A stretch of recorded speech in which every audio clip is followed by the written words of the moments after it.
Gardening is universal. No matter where we live, what we grow, or how we garden, we share the same instinct to nurture something and watch it flourish.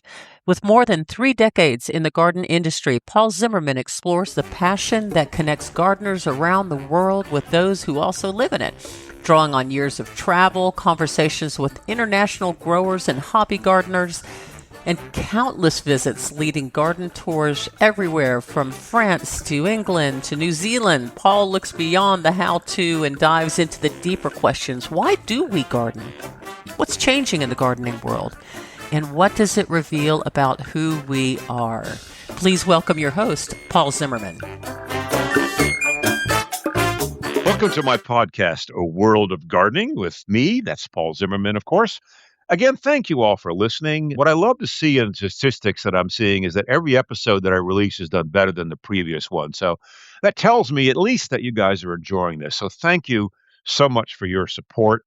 Like the podcast, follow it, leave a good review, a good one, I prefer, obviously, but I understand, be honest, but I hope you're enjoying it. And of course, if there's something you'd like to see me talk about or interview or whatever, get a hold of me, Paul at paulzimmermanroses.com. I am not hard to find, so I'd love to hear from you on that. Before I get into Paul's journal and what we're going to do, a little teaser. Our guest is Pat Shanley. We're going to talk about the American Garden Rose Selection Trials, and I'm just going to tease and say, hands down, one of the best resources for rose growers, particularly new rose growers. And with that, we're going to get into Paul's journal. It's summertime as I'm recording this, and one thing I'm noticing, which I really love, is all of a sudden the mornings are a bit cooler. I was wandering in my garden this morning and it was 62 degrees in the upstate of South Carolina. And that is just such a lovely temperature to be around in. However, what it does also mean is that we, as gardeners, can no longer put off those chores due to the excuse of, oh gosh, it's hot out there. I probably shouldn't be out in that weather. So that means the morning chores are about to kick back in again. The gardening chores can kick back in again as well. But you've got to love those cool mornings when they start coming on. But they also indicate quite a bit that's going on in the garden and that the garden's waking up a little bit. So I've got chores to do. The weeds are out of control. As you know, I was in Europe for a while and they did grow. We were fairly dry until all of a sudden we weren't. The rains have come in abundance. Not exactly building an ark, but I probably could. But it's been wonderful to see. The fields are green, the trees are green, everything's just green, and that air has that clean, crisp feel to it and smell to it that you only get when the rains come. The weeds, of course, are loving it. So that's my weekend chore coming up this weekend is going to be weeding and getting that underneath control. I don't mind. It's a chance to get around and poke around the plants. I'd rather not weed, but then again, that's okay. It means I've got rain, so things are growing again, which is really, really nice. But I love that green going. So I mentioned earlier the nights turning cool as being an indicator to switch gears. And that indicator to switch gears is that it's time for all of us as gardeners to start realizing that our gardens are starting to wake up for fall. The nights turning cool is an indicator of that. You've heard me say this many, many times, and pardon me for being redundant if that's what I'm being, but it really is true. And the other thing I like about the nights turning cool as an indicator is that's a non-calendar, I guess is the best way I can put it.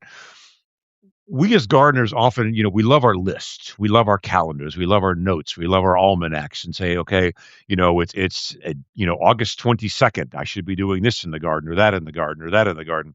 And nature has a way of throwing us curveballs and say, okay, you know, you're feeding your plants in spring. That's great, and here's a freeze for you. Have fun with that one. So it's best to use nature's rhythms. The ultimate gardening calendar is nature itself. Really, really simple. So the nights turning cool, whether you live in the upstate of South Carolina like I am. If you live up north, they probably have already started to turn cool. If you live further south than me, you're probably waiting for that to happen. But it doesn't matter because it's nature telling you when your region, your area, your garden, your microclimate is ready for you to begin fertilizing. It would be the next thing that I would advise you jump back into a little bit. I always believe in a light summer fertilizing. Let the plants have a bit of a rest. Seaweed fertilizers. You've heard me talk about this before. Lots of great ones on the market. I really like Neptune's Harvest. It's a fish and seaweed fertilizer together. I've used it for years. Love the results. Easy to apply. I use one of those dial hose and sprayers is what I use. And those are really neat things. You fill the concentrate into a container, and then you screw the lid on. You attach that to your hose, and then there's a dial that says 1 tablespoon per gallon, two, three, four, whatever combination the instructions ask you to do. And then you basically go out and you just water the garden. And I water the foliage, I water the plants, I let it soak into the ground. That's extremely beneficial as well. Dial, hose, and spray are available everywhere. Really, put it in your arsenal if you don't have one already. You need to have one. Incredibly useful for products. It makes it so easy to get volumes of product. The seaweed based fertilizers are not something you apply with a backpack sprayer or electric sprayer and kind of mist the leaves. You want to soak it and you want to get it really nice, and you can't overdo it. Don't worry about that. There's just not enough of anything in there to overdo, and it feeds your soil as well. And interestingly enough, I was having a conversation with Mark Wyndham recently, and he asked me, he said, what do you think of seaweed fertilizers? And again, you've all heard me talk about this anecdotally over the years that I think they help with disease resistance and health, and the plants really like them, roses in particular. And that hasn't changed my mind. And Mark, as Mark is wont to do, has been doing some research, and he actually shared some things with me that he mentioned that he's been doing some reading and research and some science behind the benefits of seaweed. And we're not ready to share that just yet, but stay tuned. That's coming. Look for some more video, audio podcasts from Mark and I, because as you know, I always love talking to my good friend, Dr. Mark Wyndham, which is always a wonderful thing. And I know you guys like hearing from him as well. He's just got great, good gardening advice because he's a gardener himself. So he applies the science to his own garden. And we all benefit from anything that conversations with Mark. I want to pivot just a little bit here before I begin to get into the podcast about we lost someone recently in the world of roses, David J.C. Austin. David was the son of David Austin, the plant breeder. I don't he needs no introduction if I can use a phrase here. Obviously, the creator of the English roses. David was his son. He was also known sometimes as David Austin Jr. I did not know him. I'm not going to sit here and say he was a friend of mine. I met him two or three times. He's always very, very kind. But I think it's important to remember people like this that have contributed so much to the world of roses. And even though his father was the one who did the actual breeding itself, and then that was later taken on by Carl Bennett, David was the one who took his father's vision and wrapped a business model around it. And I mean that in every single positive sense of the word. It's sad in this day and age. We say, well, he's turned it into a business. Well, good for him, because if he hadn't turned it into a business, it wouldn't be here anymore. So David is that one that worked. And I feel that we often lose people in the rose world who were people that we know really well. I did a podcast, about Peter Beals, and who was certainly a giant and well known in the industry. But there's also people in the rose industry like David Austin Jr., who I call them the quiet giants. And that's how I would refer to David, a quiet giant, a giant in the rose industry that may not be on everybody's radar, but still, I would like to acknowledge his passing and thank him for his contributions to the world of roses. Extremely important. So, David Austin, 1958 to 2026, passed about 2 or 3 weeks ago. And I loved what his children wrote about him. They said, most of all, our dad was a gardener. And that shows in everything that David Austin Roses has ever done. Fall planting. Think about that. Great time to be planting in the fall. And where I live in the upstate of South Carolina, I love planting in the fall. It's a great thing to do. The plants can get established. Nice turning cool is a good indicator of that. They get well established before winter kicks in. If you live in a season where there is no actual true winter, or like the one I lived in Los Angeles, California, for example, fall planting is wonderful because you know what's going to happen next spring and summer, and particularly with the indicators of the last several years. We're going to get those sudden heats and all that kind of stuff. And the more your plants can be established in the fall planting before all of that kicks in, that chaos kicks in next spring and summer, the better off they're going to be. So plant in the fall, be sure to do that. But when you do fertilize these newly planted plants, don't use nitrogen, or at least not nitrogen high amounts. That's the first number on the NPK scale. So if you see 10, 10, 10, for example, 10 is the nitrogen. Don't use a lot of that. In fact, just use an organic. I mentioned Neptune's Harvest, great product for that. So be sure to do that. So, fall planting, another good thing to be thinking about right about now. And I'd like to then talk about the American Garden rose selections and give you a little bit of introduction to this. I did an interview with Pat Shanley for them recently, and this is the audio from that interview. And I think you'll enjoy it. It sort of introduces what American Garden rose selections, or AGRS, is all about. And the thing I want to focus on more so than the testing they do and how they do it, and et cetera, are a couple of different things. Number one, the testing is done without sprays and chemicals. That's number one. Number two, it's done regionally.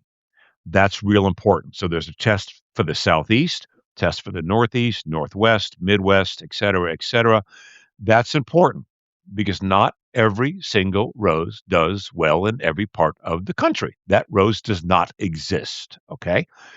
So it's important when you are buying roses for where you live. And this message is particularly directed at people who want to get into roses, but were afraid to do so. And you know my preaching about that. This is an incredible tool for you because you can go to the AGRS website, basically just Google All American Garden Rose Selections website. And essentially at that point, you go to the page that says AGRS winners, scroll down a little bit. You'll see the various regions that they have that and highlighted. So pick your region where you live. I'm in South Carolina. I'm in the Southeast. Then you go down a little further. There's a list of all the roses that have won in the Southeast. And this is important to keep in mind. I may have a winner in the Southeast that may not be a winner in the Northwest, for example. So I am only looking at roses that were tested in gardens in the Southeast under no spray, no chemical conditions. The other important thing is they are widely commercially available. That's important. You can purchase these roses without a whole lot of effort, sometimes in garden centers, sometimes mail order, but you can get them. What this is for you an incredible resource of exactly what roses will do well in your region. So if you're new to roses, think of this as your bank of starter roses. Someone has done all the heavy lifting. Someone has done all the research. That someone is AGRS. That's the important thing about this. This is an incredible resource that continues to build year in and year out. AGRS. And with that, I want to pivot to my conversation with Pat Shanley to give you some background of the AGRS, how it came about. So, folks, let's join me in welcoming my friend, Pat Shanley. Hi there. Welcome. It is very exciting to bring you this program today because it's one that's dear and near to my heart, along with someone who is near and dear to my heart that I'm going to be bringing it with. So, without further ado, I would like to introduce Pat Shanley, a very dear friend of mine, former president of the American Rose Society, current president of the Manhattan Rose Society, and chairman of the American Garden Rose Selections, AGRS. And that is what we're going to be talking about today, the AGRS. So, Pat, welcome. Good to talk to you as always. Thank you so much, Paul. It's great to be here. Thank you for having me, and so we can explore this topic. Yeah, and it's a great topic. I mean, the AGRS is you created it along with several other folks, and I think I'd like to begin for the people who are watching this video. Why did you feel the need to create the American Garden Rose Trials? What was your thinking and philosophy behind this when the idea germinated? We had a national rose trial, All America Rose Selections, and that trial operated for about 30 years, extremely successful. However, the trial basically picked one rose that would grow well in the entire country, and we know now that that really isn't true. Growing roses depends upon where you are, and growing roses sustainably is really the key. By the time the All America Rose Selections folded, it had realized that they should be testing regionally to provide people with the most sustainable roses for their gardens. So that's where we picked it up. The AARS folded, and myself, together with a number of other wonderful rosarians and industry people and botanical garden heads, put together this group that would form a trial to test roses regionally throughout the country to provide gardeners with roses that they can grow where they live without the use of fungicides and pesticides. And I mean, that's really stop. Yeah, and I'd like to pick up on those two words that you use, and let's explore that a little bit further, or I think so the home gardener understands what we're talking about. Let's first of all, the word regionality. As you mentioned, not all roses grow well in all different parts of the country. You live in New York, I live in South Carolina, I've lived in Los Angeles. We certainly compare notes and we know that's true. So talk a little bit about what are the different regions? What do they represent? Okay, so, basically we divided the country up into 6 regions. So there is the Northeast, the North Central, and the Northwest, and the Southeast, and the South Central, and the Southwest. So there are various climates in each of these regions, and therefore we have trial gardens in various locations so that we can come up with roses that will give the grower the opportunity for the most success in their garden. So different climates produce different results, and the breeders know this, and they have been breeding for sustainability for a very long time, and they have some incredibly beautiful roses that have come out of this trial.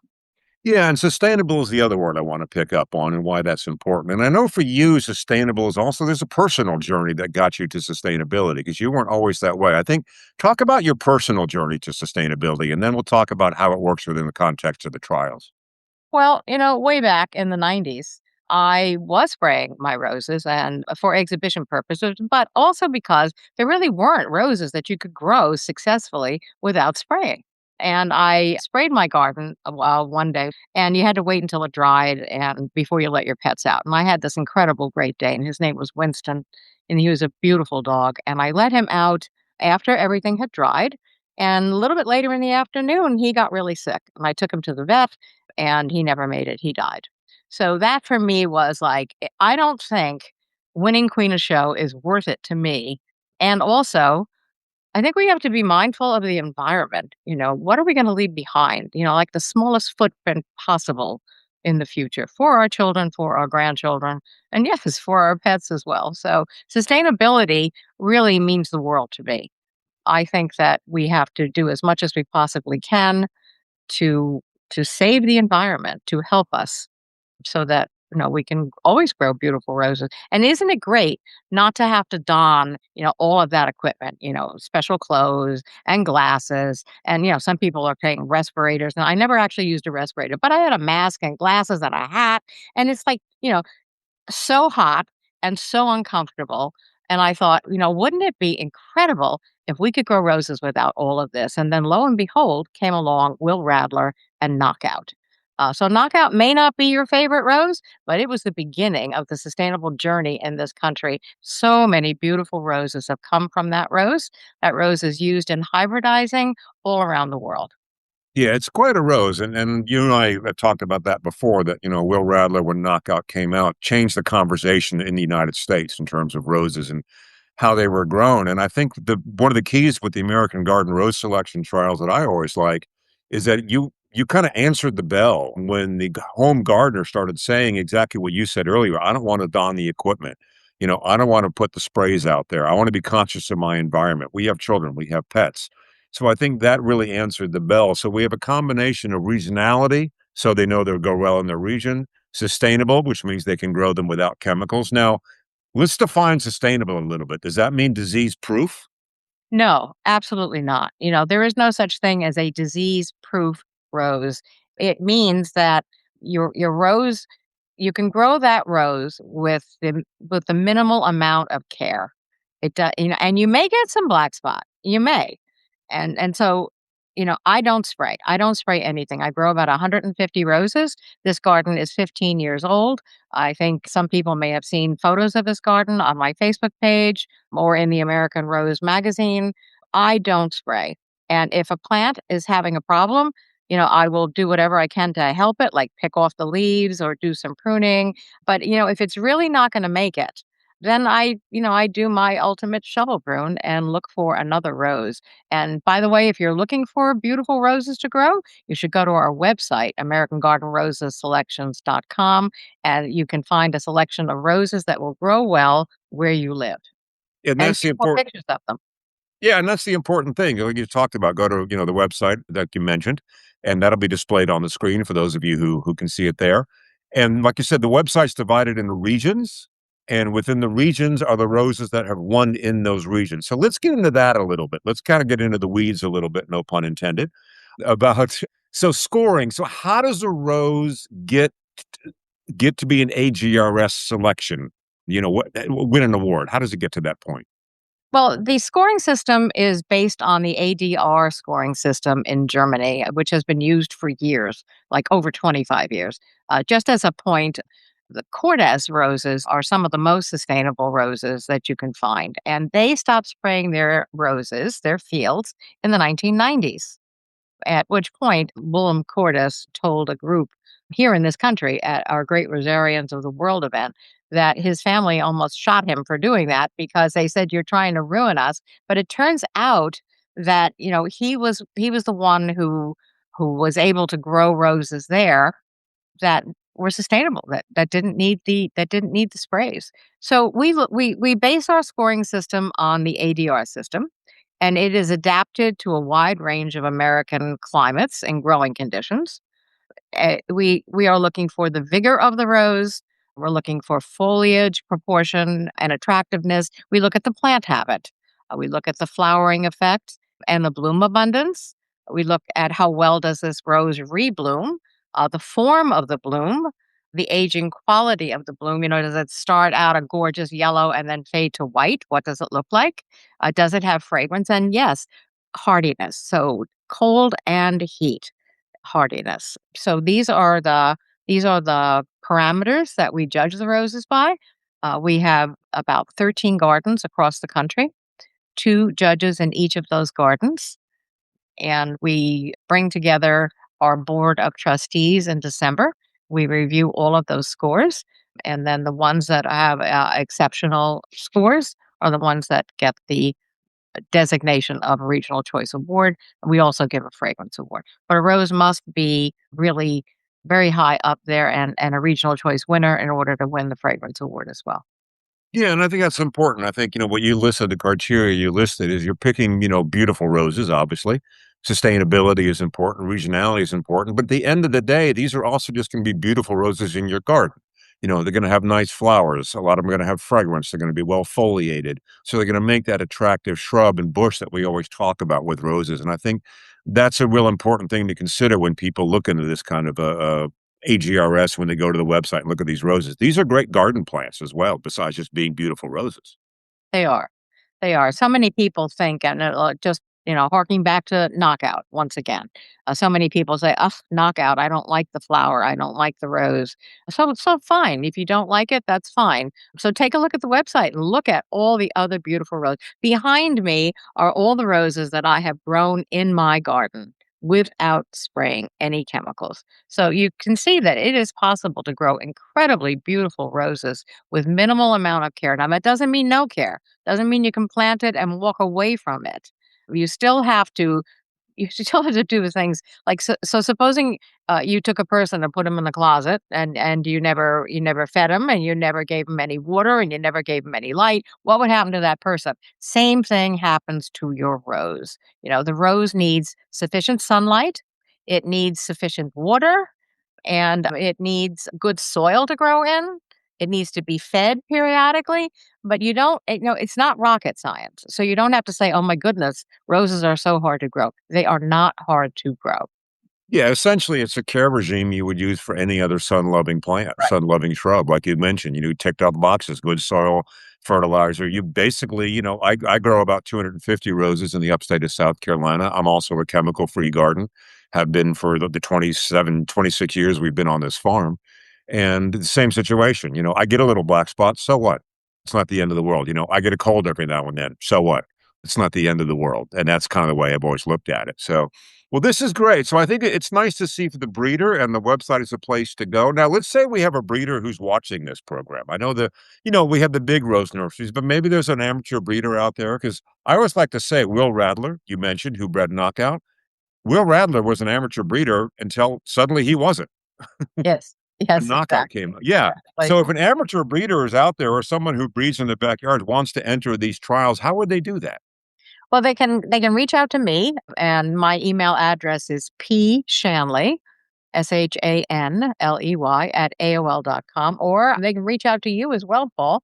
Yeah, I'm happy. Yeah, Yeah. reach out to me as well, and both those emails are on the screen, so I'll make sure they're up there so people can look at them. But yeah, reach out. So you are open to you don't have to be a full blown professional nursery to Oh, enter these oh, trials. absolutely not. We encourage amateur breeders to join our program. It isn't a hugely expensive thing to do, and all of that can be explained to you when you reach out. We'll tell you exactly how to do this, but it's not a difficult process for you to enter, and we welcome you.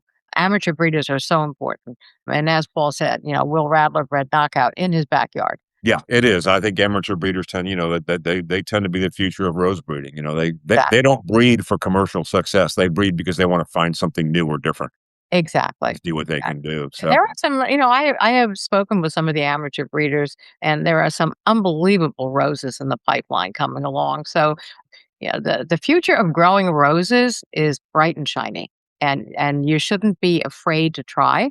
They don't have to be prima donna. I mean, they can. You can pick roses that are really difficult to grow, but you don't have to. And you can have beautiful roses like you see behind me so easily. And I hope that this is something that you will consider. If you're not already growing roses, you really should be. And I think what you just said right there, if you're not already growing roses, you really should be. And that to me is where the American Garden Rose Selections comes into play. Yeah. Because, if you're a new gardener and you don't know where to go or what roses to get or what's going to be good or what's going to be regional, you have created, Pat, you and your team at AGRS have created this wonderful resource for the home gardener to find that rose that grows well in their part of the country. Well, that is exactly what we set out to do, Paul. Yeah, and you've succeeded admirably. So again, give us the website again, Pat. It is American Garden Rose Selections.com. Yeah, so go to AGRS and you'll find it. So, Pat, as always, wonderful to chat with you. And the AGRS, the future is bright. And I think because of organizations like the AGRS, I think the future of rose growing is bright. Well, thank you so much, Paul. Thanks for having me and interviewing me. This organization is very dear to my heart. So thank you. Always great to talk to you. You too, Paul.